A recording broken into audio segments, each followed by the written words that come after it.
anti-war protest, killing 4 students and wounding 9 others.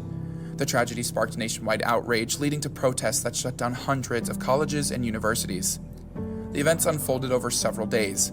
On Friday, May 1st, protests began on Kent State's campus following President Nixon's announcement of the Cambodia campaign. By Sunday, May 3rd, Ohio's governor had deployed the National Guard to the university. On Monday, May 4th, approximately 3,000 protesters gathered on campus despite a ban on demonstrations. Although being warned to disperse, the demonstration continued. Some protesters threw rocks, the National Guard responded with tear gas, and as troops advanced on the crowd, guardsmen fired 67 shots in just 13 seconds. The shootings remain a solemn reminder of the consequences of civil unrest and the need for peaceful conflict resolution. More than half a century later, Kent State has honored the memories of Allison Krauss, Jeffrey Miller, Sandra Schroyer, and William Schroeder through education, dialogue, and a commitment to preventing violence while promoting democracy. Today, the university community exemplifies the lessons of May 4th through kindness that inspires action, respect for others, and values that unite us to move forward together. To learn more, visit kent.edu/during-an-anti-war-protest. Good morning, Owasso. This is Chad with Owasso Live, and this is the Morning Loop. And today we're going to talk about the Kent State Massacre and what actually happened over there. Now, throughout history and in my school, when I grew up, when I was in school, that is how the Kent State Massacre was talked about. They talked about it was just a peaceful protest, and the National Guard just came in and just killed everybody. It's so terrible. The worst thing in the world that could have ever happened. Until January 6th, of course.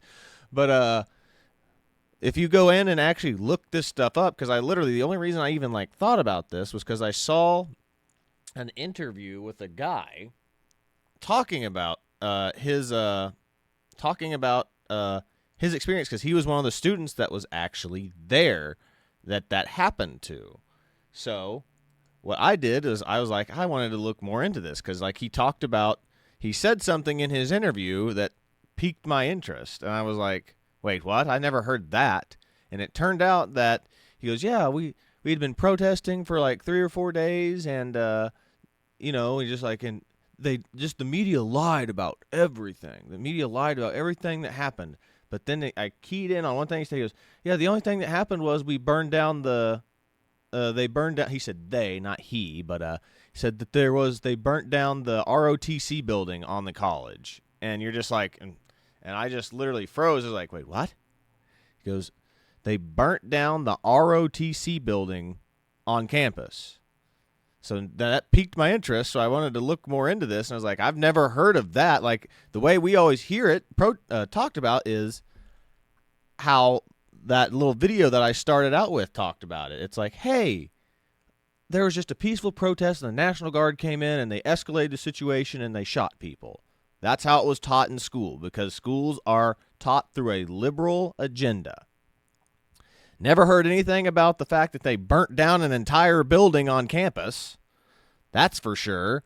So I wanted to look more into this, and I even have that interview that happened. I guess we could start with that guy's interview. Yeah, we'll start with that guy's interview first, so that way we can hear his perspective. It's about a 5-minute video. We'll check this out real quick. Let's get up and slowly march off of here, away from those men with the guns. Take it easy now. Keep the guns down. Are they going to shoot us if we're sitting here? 13 seconds of gunfire that seemed to last an eternity. I mean, I can hear the gunfire right now.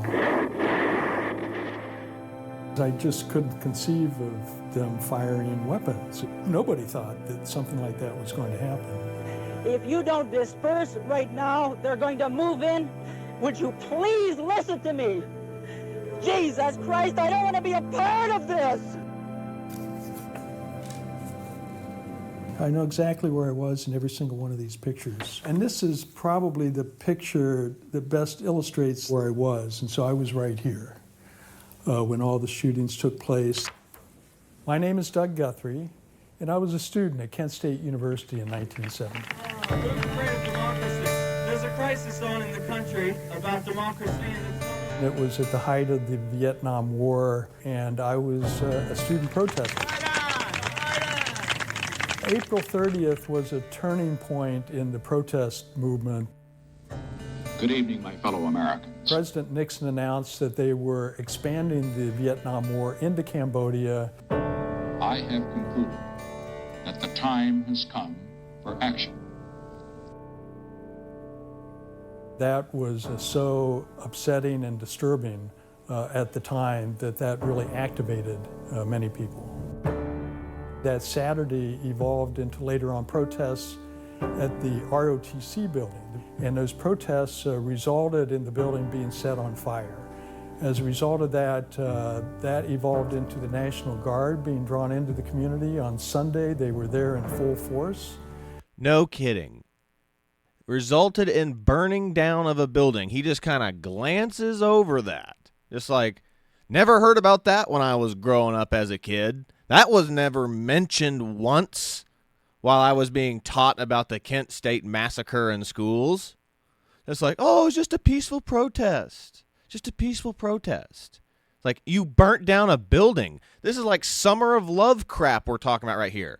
So this is a side of the story that I've never heard before. And that's the thing. These things are way more nuanced than what we've been taught throughout school, because schools have a liberal bias and agenda to try to teach you history, like, oh, the one side's good, one side's bad. The democratic liberal side of this, the hippy-dippy side, was the good side, and the military is the bad side. Just like, you burnt down a building. Even if it wasn't you in particular, you were standing on the side of the people who burnt down the building. You're kind of giving yourself off to like, well, it wasn't everybody. But that's the thing. You got the wolves hiding in the crowd amongst you. You're going to have to take some sort of culpability when the fact that you're protesting with the people that burnt down the building. Which was very surrealistic. And the soldiers had M1 guns with bayonets on the end. And the governor was all over the television saying, we're going to eradicate these problem students. Okay. They're the worst. Which, now getting into that, is like they talk about, oh, they had M1 Garands. At that point, the M1 Garand was like retired from service pretty much. They didn't have M16s or M14s. If they were there to be completely honest and like, hey, we're here to be completely violent, they wouldn't have brought out the grandpa's guns, or in this case, it would have been their dad's guns. They would have brought out the M14s or the M16s. That's old technology in the 1970s. We're talking, they should have had N16s if this was them showing up with full force and all military might. So they're using Dad's World War II gun, not at this point the modern era M16. Type of people that we harbor in America. And I want to say that they're not going to take over a campus. It's all a bunch of BS, and that just further angered people. And when you have anger, okay, we're not going to let them take over campus. They just burnt down a building on campus. The governor is completely within his rights to do something about this. And he's like, it's a bunch of BS. It's a bunch of BS. This goes to show you how cool these liberal activists are with lying to your face. Even like what? 50 years later. Oh, it's a bunch of BS. If what happened on January 6th was considered riotous and like going to interrupt a duly election, this should have been considered them taking over a campus, and lethal force should have been authorized. Uncontrolled anger, these sorts of things can happen. Monday, which was May 4th, the call was Rally on the Commons. And then that's just a little funny part, is that it's May 4th that this happened on. So it gets completely overshadowed by May the 4th be with you. So I just find that to be hilarious. May the 4th be with you, which Star Wars came out in like 1974, I think. So 4 years later, Star Wars just overtook this place. So that's just funny to me. It's like history doesn't care about this, cares more about Star Wars than it does about this. It didn't take long before the National Guard came up and said, we've now declared martial law. You must disperse or we're going to open fire with tear gas. And here's one thing we're going to find out. Martial law was declared like 2 days ago.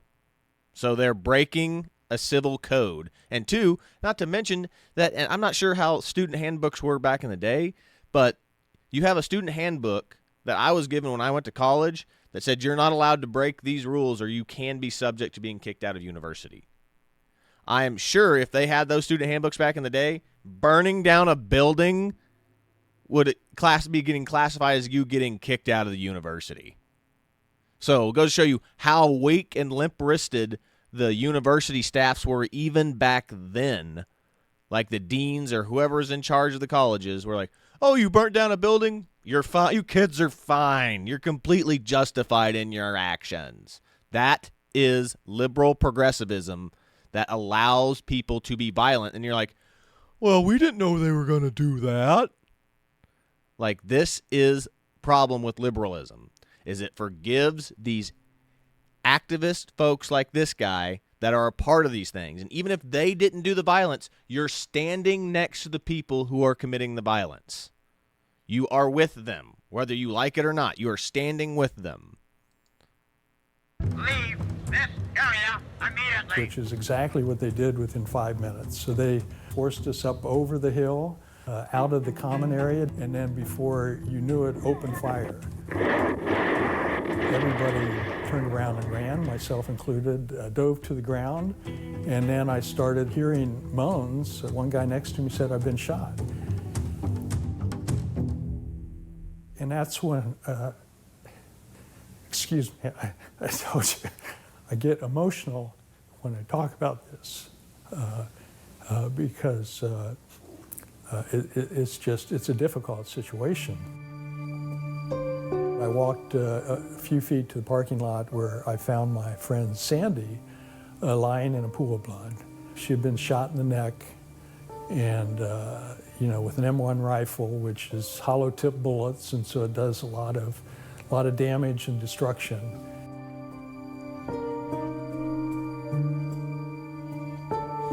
The immediate news that came out was the students started this, the guard were responding to gunfire coming from the students. That was all bullshit. It was when my parents Burnt down a building. Governor deploys a National Guard. You started this. The student protesters started this. The National Guard does not get deployed because lollipops and rainbows are being had at a college campus. They said the hippies are not the people you thought they were. They are not these love, peace people that you believe. They are violent, riotous protesters. And the liberal agenda in public schools has treated it off that they're these Woodstock people that are just there. We're just here for free love, man, and peace. Like, that is not how hippies operated. That's how maybe some of them did, but there are other ones that literally will burn down a building on a college campus. Parents finally picked me up to take me home. Wonderful parents, salt of the earth, but also very conservative. And, they asked me what happened. I explained to them, and they were listening to the news, and this happened, that happened. I said, that's a lie. None of those things happened. I was there, I know. And, one of the hardest things was my father started to pull off the road and throw me out of the car.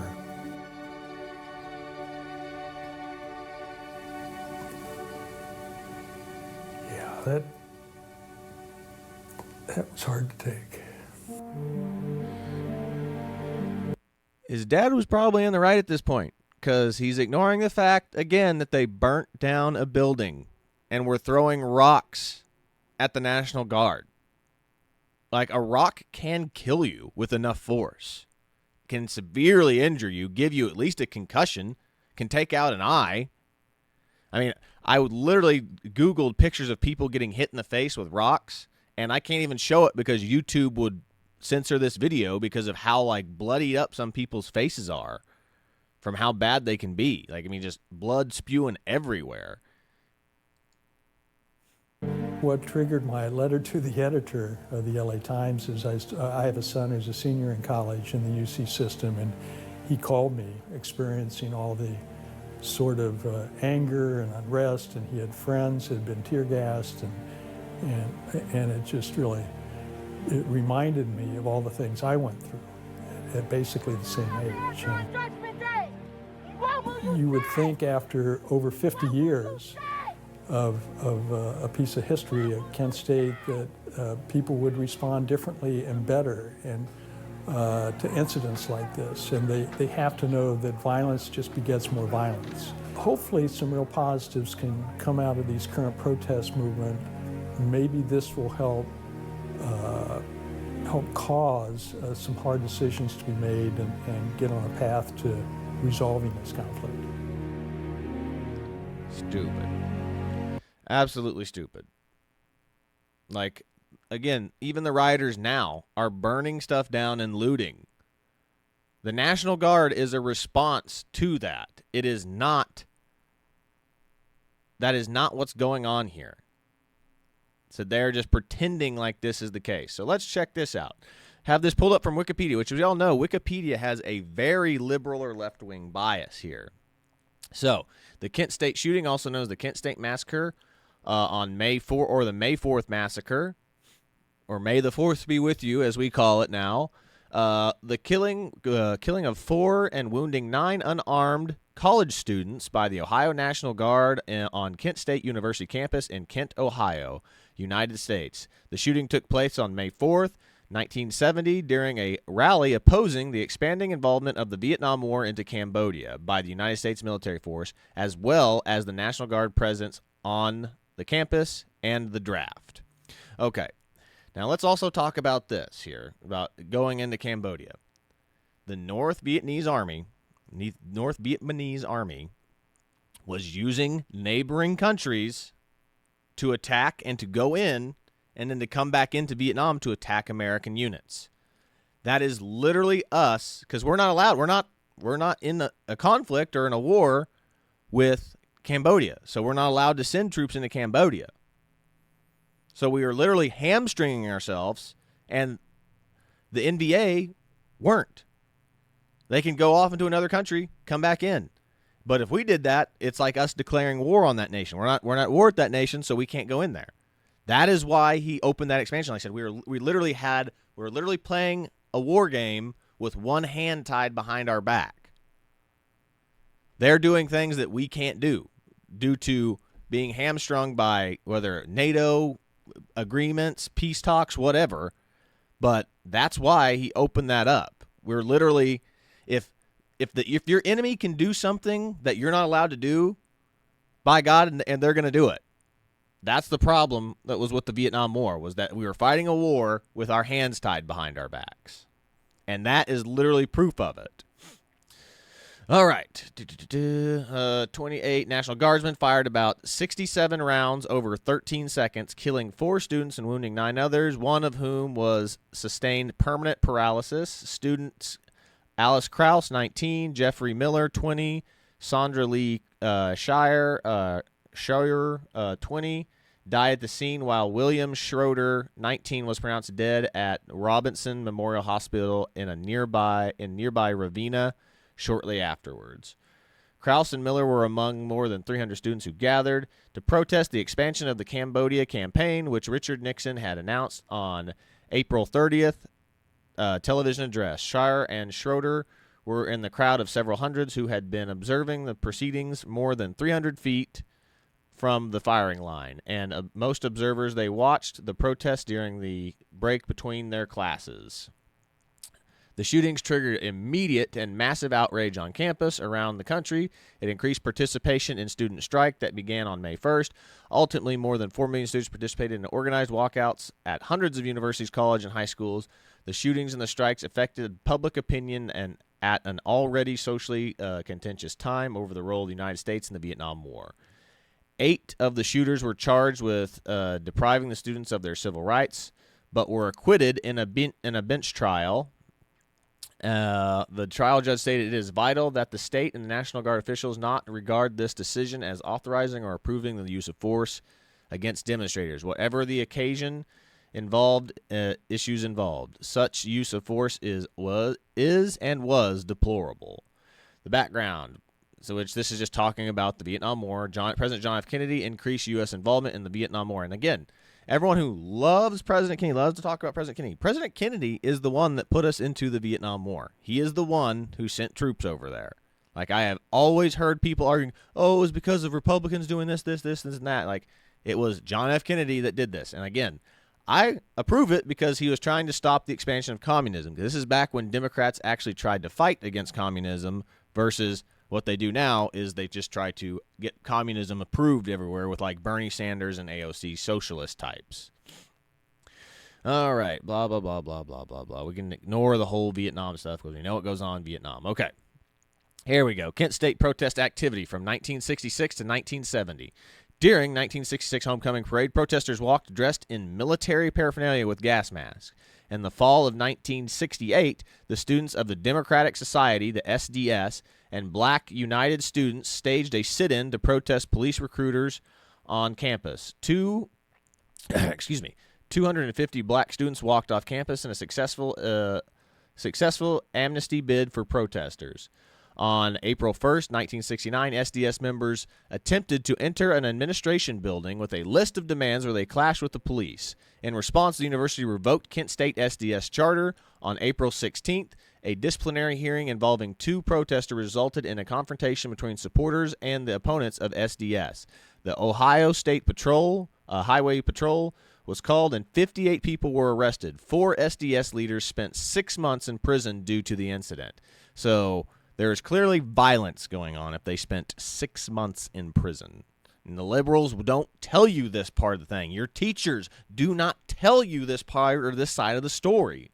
On April 10th, 1970, Jerry Rubin, a leader of the Youth International Party, also known as the Yippies, spoke on campus. In remarks reported locally, he said, "The first part of the Yippie program is to kill your parents, and they are the first oppressors." 2 weeks after that, Bill Anthrall, an SDS member and former student, distributed flyers to an event where he was going to napalm a dog. The event turned out to be an anti-napalm teach-in.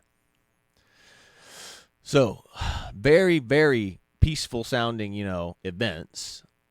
On Thursday, April 30th, President Nixon announced that the Cambodia incursion had been launched by the United States to combat forces. Friday, May 1st, at Kent State University, a demonstration of about 500 students was held on May 1st on the Commons, a grassy knoll in the center of the campus, traditionally used as a gathering place for rallies and protests. As the crowd dispersed to attend classes by 1 p.m., another rally was planned for May 4th to continue the protests of the expansion of the Vietnam War into Cambodia, where the widespread anger and many protesters bring the war home. A group of history students buried a copy of the United States Constitution to symbolize that Nixon had killed it. A sign was put on a tree asking, "Why is the ROTC building still standing?" A further protest organized by the Black United States bus also took place during the afternoon and demonstrated solidarity with the anti-war protest at Kent State University at the Ohio State University, attracting around 400 students and ending peacefully at 3:45 p.m. Further issues arose following Nixon's arrival at the Pentagon later the day. Upon his arrival, he was greeted by a group of Pentagon employees, with one female employee commenting in regards to Nixon's speech, announcing that the launch of the Cambodia incursion. "I loved your speech. It made me proud to be an American." This prompted Nixon's controversial response. "You see these bums, blowing up the campuses? Listen, the boys that are on the college campuses today are the luckiest people in the world, going to the greatest universities, and here they are burning it up. Burning up books, storming around this issue. You name it. Get rid of the war, there will be another one." And hindsight, he's really not wrong. He's really not wrong. You have to remember the part that they also leave out in the Vietnam War is when the United States pulled out in the 1970s, the North, or the NVA, the North Vietnamese Army, came in and completely massacred over 2 million people.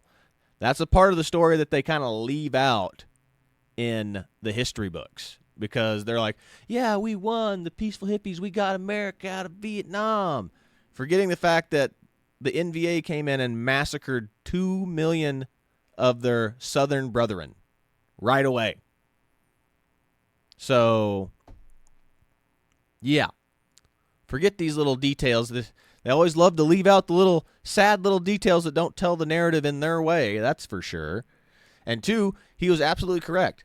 The kids who weren't going off to the Vietnam War are the luckiest kids alive. Here they are going to progress their futures, going to the university, which at this time, at least a college degree would have got you somewhere. Whereas nowadays, they're only useful for about like 2 or 3 years before it's like, your degree's useless now. So these people were the luckiest people alive, and they're sitting there just protesting on the backs of the people that are protecting their freedoms. Trouble exploded in town around midnight when people left a bar and began throwing beer bottles at police cars, injuring 5 police officers and breaking several windows in downtown storefronts. In the process, they broke a bank window, activating an alarm. The news spread quickly that several bars closed early to avoid trouble. Before long, more people had joined the vandalism. By the time the police arrived, a crowd of around 120 people had already gathered. Some people from the crowd lit a small bonfire in the street. You mean they started a fire, probably a dumpster fire, like the Summer of Love protest, like with Kyle Rittenhouse and other places that had the Summer of Love protests? Sounds very peaceful, these hippie protesters, these student hippie protesters. Or as they call them, yippies or whatever. The crowd appeared to be a mix of bikers, students, and transient people. A few crowd members threw beer bottles at the police, and then they started yelling obscenities at them. And then this is where they're going to be like, it wasn't the students doing this. Well, the students are with these people. And maybe it was some of the students. We don't know. But you're on the side of the rioters right now. You are on the side of the rioters and the protesters. You are the problem. The entire Kent police force was called to duty, as well as officers from the county and surrounding communities. Kent Mayor Leroy Satram declared a state of emergency and called the office of the governor, Jim Rhodes, to seek assistance and ordered all the bars closed. The decision to close the bars early only increased tensions in the area. Police eventually succeeded in using tear gas to disperse the crowd from downtown, forcing them to move several blocks back to the campus. Suspicious that these people are running back to the campus, and they had a whole riot on what day? This is May 1st. There you go. So this happened for 3 days, from May 1st to May 4th. 3 days before the shooting. We've got riots and protests that are damaging buildings and having destruction of a town.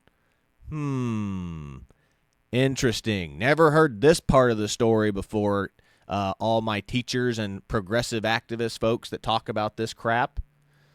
City officials and downtown businesses received threats, and this is May 2nd, by the way, received threats. The rumors proliferated that radical revolutionaries were in Kent to destroy the city and the university. Several merchants reported that they were told that their business would be burned down if they did not display anti-war slogans. Kent police chief told the mayor, this is literally like what we're talking about today, is like where people are boarding up their businesses before a riot comes into town saying, we're on your side. And it still doesn't matter. Those people still destroy their businesses, break windows, steal and vandalize. It doesn't matter. These people are here to be bad people. They're not here to protest. Oh, you're on our side? Cool. We're going to leave you alone. No, they're there to destroy your businesses, protest and riot, and be degenerates of society. That is what all this is for. Kent Police Chief, let me see here. Yeah, where was I? Yeah, playing. Kent Police Chief told the mayor according to a reliable informant, that the ROTC building, the local Army recruiting station, and the post office had been targeted for destruction that night. There were unconfirmed rumors of students with caches of arms, plots to spike the local water supply with LSD, and the students building tunnels to blow up the town's main store. Satram, which is the mayor of the town, met with Kent city officials and a representative of the Ohio Army National Guard. Because of the rumors and threats, Satram feared the local officials would not be able to handle the future disturbances. Following the meeting, Satram decided to call Rhodes and request the National Guard to be sent to Kent, a request granted immediately. The decision to call the National Guard was made at 5 p.m., but the Guard did not arrive in town until evening around 10 p.m. By this time, a large demonstration was underway on the campus, and the Campus Reserve Officers Training Corps building, again, ROTC building, was burning. So, said that they got information that they were going to burn down the ROTC building. That happened. It happened. And we're just kind of glancing over it even in this. The arsonists were never apprehended, and no one was injured in the fire, according to the report, the President's Commission on Campus Unrest. The information developed by the FBI investigation of the ROTC fire indicated that those who participated actively, a significant portion weren't Kent State students. A significant portion weren't Kent State students. Were they some of the kids that got expelled from the school? And even if it was, it said some of them, a majority of them weren't, which means that there were kids who were students who participated in burning down the ROTC building. That would be getting you kicked out of campus immediately. And these aren't peaceful protests anymore. When you burn down a building, you are not in a peaceful protest anymore. This happened on May 2nd, for Christ's sakes. So this is going on for 2 days now. Okay. Back to the story. Let's see here. Just the burning beforehand. Okay, yeah. RTC building participated in the fire weren't students. There were also evidence to suggest that the burning was planned beforehand. It was. They had They said that they had information from that the day before. Planned beforehand. Railroad flares, a machete, and an ice pick are not customarily carried to peaceful rallies. Oh yeah, never heard about that. The machetes, ice picks, railroad flares. Stuff that you can buy that aren't technically weapons, but can be used as weapons. That's how leftist tactics have always been with protesters. We're going to bring things that aren't technically weapons that you can bring, but they'll still hurt people. Like all these mysterious bricks that happen to turn up at all these liberal and progressive protests everywhere. Why are there always just random piles of bricks everywhere? Always ask yourself, why are there always random brick piles at all these protests? All these left-wing protests now, and I'm talking now. I'm talking now time here in the late 2000s now. All right.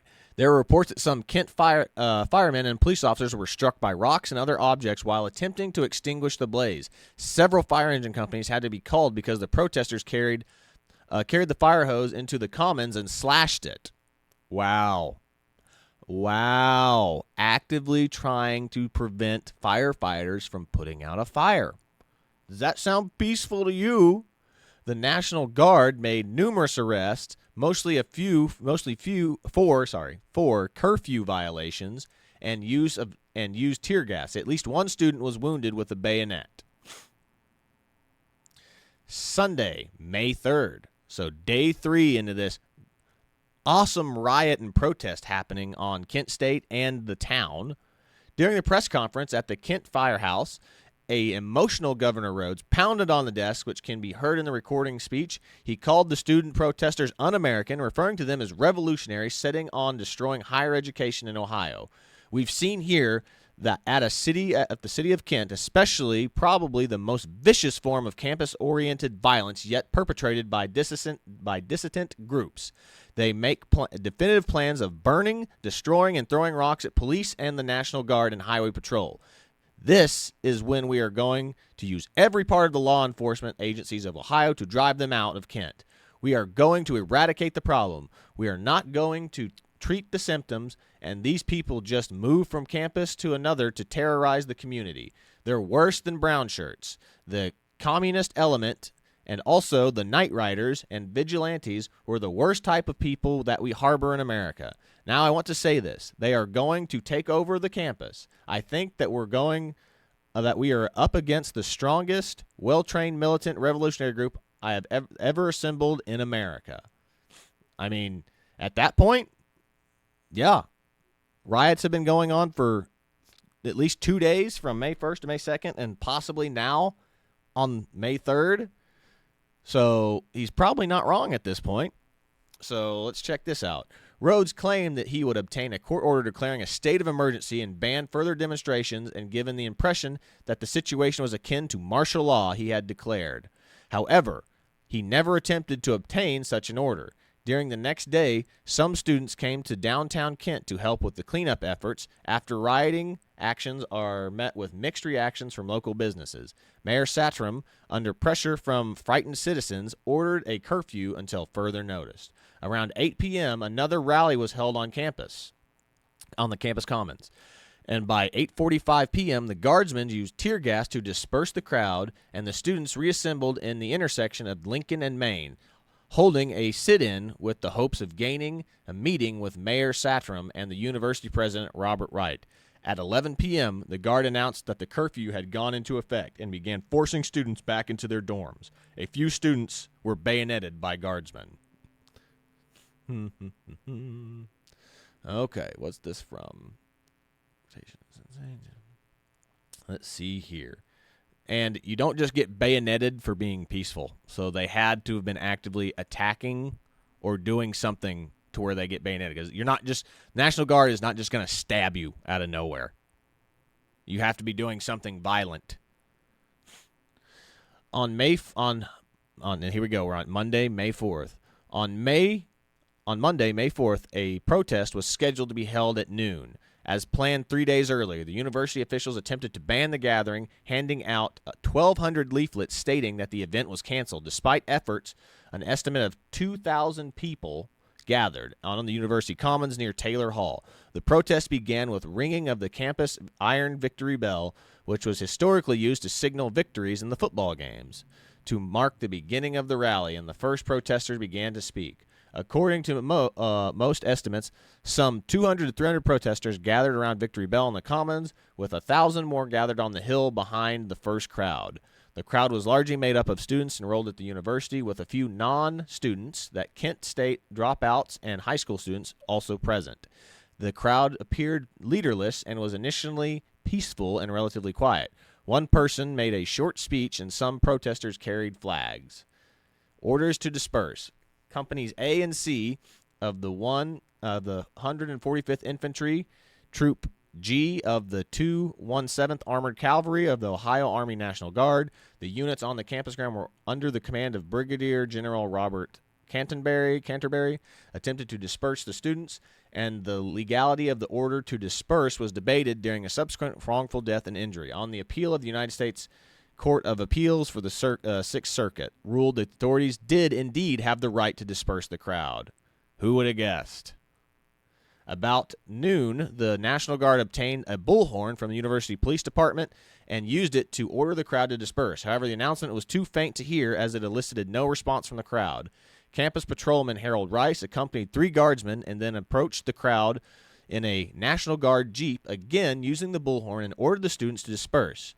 Students responded by making obscene gestures at the Jeep, singing protest songs and chanting. At some point, a few rocks were thrown at the Jeep as it drove by the crowd, with one rock striking the Jeep and a second one striking a guardsman without causing any damage. If you throw a rock and you hit somebody, it's going to hurt. Acting like, oh, they just threw a little pebble, just a little pebble. We don't know what type of rock was thrown. Was it huge? Was it like a decent-sized piece of gravel, or are we talking like a little tiny, like, skipping stone? We don't know. But a rock is going to hurt. Have you ever thrown a rock at somebody? It hurts. I've had rocks thrown at me. It hurts. The crowd ignored and repeated the orders to disperse.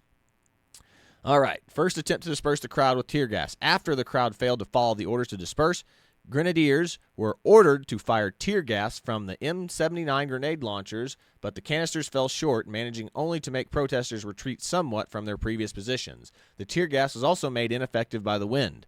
Some protesters lobbed the canisters back at the guard and the crowd merriment. The crowd also began to chant "pigs off campus." Another demand to disperse was made over the loudspeaker, but simply elicited more opposing chants. The National Guard advances. After repeatedly failing to disperse the crowd, a group of 96 National Guard troops from Company A and Company C of the 145th Infantry and the Troop G of the 107th Armored Cavalry were ordered to advance. The guardsmen had their weapons locked and loaded, according to the standard Ohio National Guard rules, and affixed with bayonets. Most carried M1 Garand rifles, with some of them carrying .45 handguns. A few shotguns with number 7 birdshot and .00 buckshot. Munitions and one officer carrying a .22 Beretta handgun. Before advancing, Company C was instructed to fire into the air for only a single guardsman to fire. It is unknown whether the two National Guard groups received instructions about firing. I'm sure that they did not. As the advancing guardsmen approached the crowd, tear gas was again fired at the crowd, making protesters retreat, and at some point the protesters threw stones at the guard to no significant effect. Some students may have brought rocks to the protest anticipating a confrontation. No kidding. Throwing rocks, that is a weapon. Throwing rocks, that is a weapon. That is considered assault. So you are assaulting military soldiers at this point. And you're like, you're surprised that nothing has happened to you yet. They're showing a lot of reserve right now and like calm, cool collectiveness. The students retreated up and over Blanket Hill, heading out of the Commons area. Once over the hill, the students in the loose groups moved northeast along the front of Taylor Hall, with some continuing towards the parking lot of the Prentice Hall, slightly northeast of the particular to Taylor Hall. The National Guardsmen pursued the protesters over the hill, but rather than veering left, the protesters had continued straight and heading towards an athletic practice field enclosed by a chain-link fence. Here they remained for about 10 minutes, unsure of how to get out of the area short of retracing their path. They had boxed themselves into a fenced-in corner. During this time, the bulk of the students assembled to the left and front of the guardsmen, approximately 150 to 225 feet away of the verdad of the Taylor Hall. Others were scattered between Taylor Hall and Prentice Hall parking lot, while still others were standing in the parking lot or dispersing through the lot they had been previously ordered. While the practice field, the guardsmen generally faced the parking lot about 100 yards away. At one point, the guardsmen formed a loose huddle and appeared to be talking to one another. They cleared the protesters from the Commons area, and many students had left. Some of the students had retreated beyond the practice field, obtaining rocks and possibly other objects, to which they began pelting the guardsmen. So, again, we're throwing rocks. The number of rock throwers is unknown. Estimates of 10 to 50 throwers, according to the FBI assessment. Rock throwing peaked at this point. Tear gas, again, was fired at the crowd in multiple locations. Just before departing the practice field, some of the Troop G were ordered to kneel and aim their weapons towards the parking lot. The troop did so, but none of them fired. At this time, one person, likely an officer, had fired a handgun into the air. The guard was then ordered to regroup, move up the hill past Taylor Hall. Protesters began following the guard and retracing its steps up the hill. Some of the guardsmen claimed to have been struck by rocks as they retreated up the hill. The crowd on top of the hill parted to allow the guardsmen to pass through. After reaching the crest of Taylor Hall, the guard fired at the protesters following them. The guardmen gave no verbal warning to the protesters before opening fire. The shooting. During the climb back up the hill, several guardsmen stopped and half-turned to keep their eyes on the students in the Prentice Hall parking lot. At 12:24 p.m., according to eyewitnesses, a sergeant named Marion Pryor turned and began firing at the crowd with his .45 pistol. Several guardsmen nearest the students also turned and fired their rifles at the students. In all, at least 29 of the 77 guardsmen claimed to have fired their weapons, using around 67 rounds of ammunition. The shooting was determined to have it lasted around 13 seconds, although John Kiffer reported in the New York Times it appeared to go on a solid volley, perhaps for a full minute or longer. So again, liberal journalist lying about what happened. Who would have guessed? When the guard began firing, many protesters ran while others dropped to the ground, and some assumed the guard was firing blanks and reacted only after they noticed the bullets striking the ground around them. Eyewitness accounts, several present related what they saw, and an unidentified person told I don't trust unidentified persons. I don't trust identified persons. They're not going to tell the truth. So I'm just going to ignore all those. But we'll get to the video that I have here that shows like video footage of like what happened, digitally recreated footage of what happened. On Monday, May 4th, 1970, some 500 protesters against the U.S. incursion into Cambodia gathered at Kent State University. Nearly 2,500 spectators were also present. The rally wasn't permitted, and orders to disperse were met by jeers from demonstrators, who also threw rocks. Because of this, National Guard General Robert Canterbury told the guardsmen to lock and load their guns. To begin with, they fired tear gas into the crowd in a bid to scatter demonstrators. However, this was largely ineffective due to the direction of the wind. The guardsmen began to retrace their steps back toward a hill, when suddenly 28 of them turned and opened fire. Why they did so remains debated to this day. Many aimed away from the protesters, but some shot directly at them. 67 shots were reportedly fired over a 13-second period from a distance of several hundred feet. 4 people were killed as a result. Allison Krause was in the Prentice parking lot when the National Guard opened fire. The honor student was killed by a shot through her left arm and chest that did major damage to her organs. She died from her wounds later that day. When the shooting began, Jeffrey Miller was standing in an access road to the Prentice parking lot. A bullet fired by a guardsman some 270 feet away entered his mouth and tore through his skull. The New Yorker died instantly. Sandra Schur, age 20, was walking with another student close to the protests. She was killed by a shot fired from a guardsman. The bullet struck her in the neck, causing major blood loss. She died around 5 minutes after being shot. William Schroeder was reportedly walking between classes when the shooting started. A shot tore through his left back, ribs, lung, and shoulder. The 20-year-old psychology major died around an hour later during surgery in hospital. The weapon used by the National Guard at the time was the M1 Garand. That's not an M1 Garand. That appears to be a 1903 Springfield. It has a range of 1,500 feet, and bullets generally travel at 2,800 feet per second. The rifles used on May 4th were also armed with bayonets that could be used for close-quarters combat. That day, these weapons caused the deaths of 4 people and wounded 9. That's why I want to see it. I wanted to see exactly where the people were who got hit. So that's what I really want to do. But even then, that does a very small, disservice to what happened. They advanced. They literally just they advanced and shot on the students. No, they didn't shoot on the students until they were retreating and going back to form up with the rest of their unit when they were getting run up on and attacked and thrown and had rocks and stuff thrown at them. Now, the question is what made them turn around and do this? Did somebody get hit with a rock and accidentally discharge, and then everybody just turned around and started shooting? We don't know. We don't know what the cause was behind them turning around and shooting, but these people were not being peaceful, as I have clearly demonstrated throughout this entire thing, even from the very left-wing progressive Wikipedia article that we have here. So now we're going to go to the reason why the guardsmen did this. Many of the guardsmen later testified that they fired because they feared for their lives, which was questioned partly because of the distance between them and the student protesters.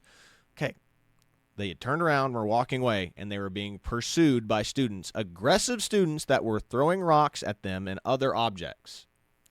Does that sound peaceful to you? You're going to attack people with guns. You are unarmed and you are going to attack people with guns. That is not a smart thing to do. Most people would consider that a very stupid thing to do. The guardsmen claimed that they feared for their lives, and various listed an assortment of reasons, including they were surrounded, the crowd pushed them, was the most almost to the on top of them.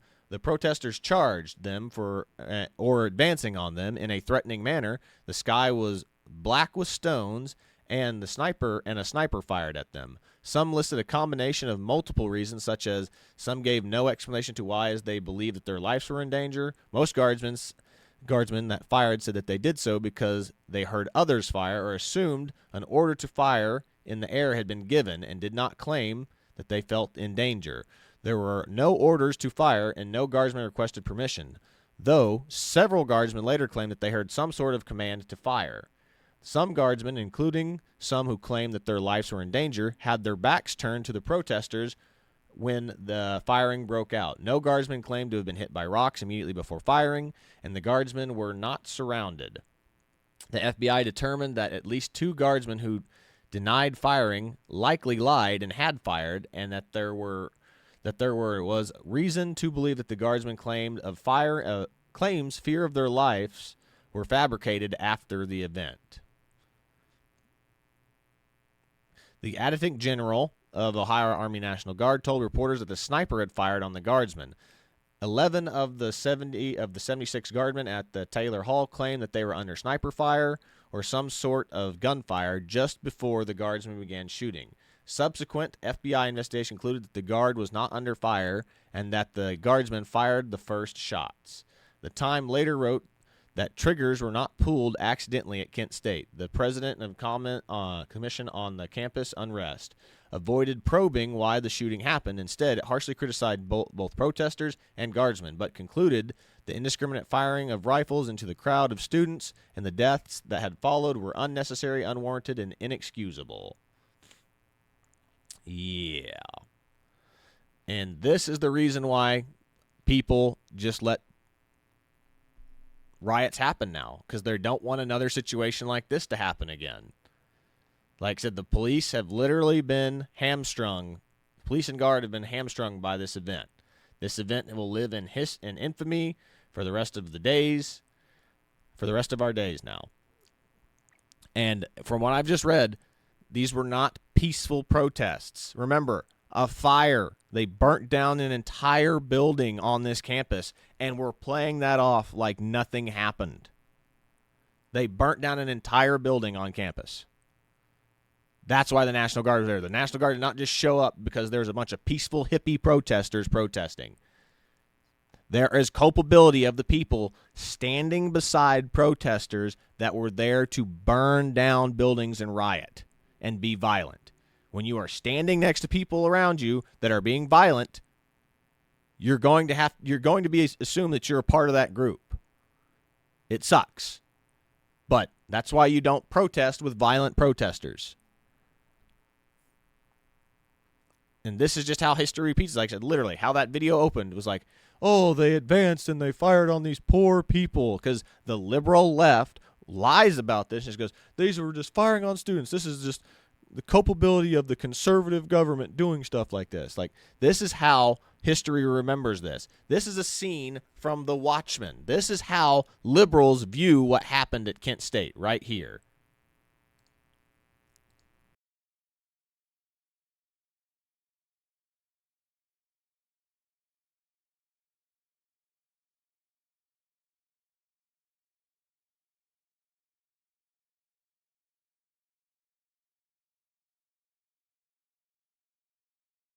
Literally how liberals think Kent State happened. Like that, right there. That is a scene from The Watchmen that literally replayed the Kent State Massacre, where these hippies are just sitting there protesting peacefully, putting the flour in the gun. That is not what happened, as we just learned, but that is what they want you to believe happened. Said liberal professors and liberal filmmakers are lying about what happened in these events, and it's absolutely insane. So that's literally all I've got for today. I just wanted to, because as soon as I saw that video of that guy being interviewed, I was like, wait, what? I've never heard of a building being burnt down before. So I decided to investigate this myself and look into it. And that Wikipedia article is actually pretty enlightening and shows you that these people were not just peaceful protesters. If January 6th was considered something as wasn't nearly as violent as what that was, and that's considered the worst event that ever happened. But liberals play these games where they pick and choose what riots are considered violent and, you know, danger and a threat to America versus these other ones. So that's all I've got for today. Just wanted to show the hypocrisy of the liberal elite, you know, that are just trying to cover up all these events and the real truth behind these events. So, but that's pretty much all I've got for today. This is Chad with Owasso Live. This was the Morning Loop. Be sure to like, share, and subscribe so you too can stay in the loop. And I think I'll start doing more history like breakdowns like this, like do Throwback Thursday, talk about stuff like this, about how we're being lied to by, you know, the liberal elite. So, but I'm going to end it out with a video of the Kent State Massacre. It's just like a few minute long video, but that's pretty much all I've got for today. I will catch you all in the next one. See you later, everybody.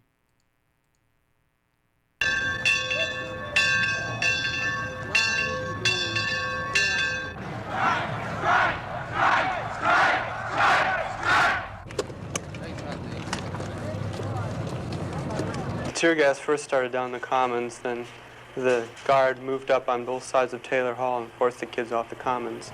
Then one group, I don't know how many there were, 50 maybe, perhaps more, perhaps less, moved down into the practice football field. After you feed them, then what will we do? Will you ask them to leave? They've got grievances, they've got demands. The demands on both sides. We have to talk. And then there were a whole lot of kids around them. A few kids were throwing sticks and stones, but that was only a handful, not more than 10, 15. And then the guard shot some tear gas up on the hill to disperse the crowd, and the kids picked it up and threw it back. We'll fly out. Start, we'll make a perimeter, a circle, right out in here.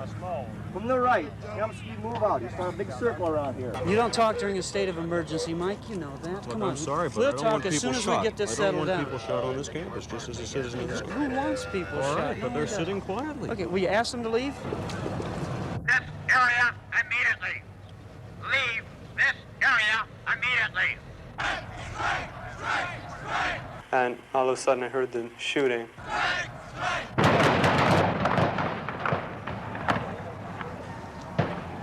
And then I saw people dropping to the ground, and then I fell to the ground also, because I couldn't walk anymore. And what the investigators have to determine then is whether indeed there was a sniper and whether the guard was justified in firing its weapons, or whether, as some people here believe, the guard, under the pressure of a rock-throwing attack, panicked and fired its weapons indiscriminately, killing 4 people. Ike Pappas, CBS News, at Kent, Ohio.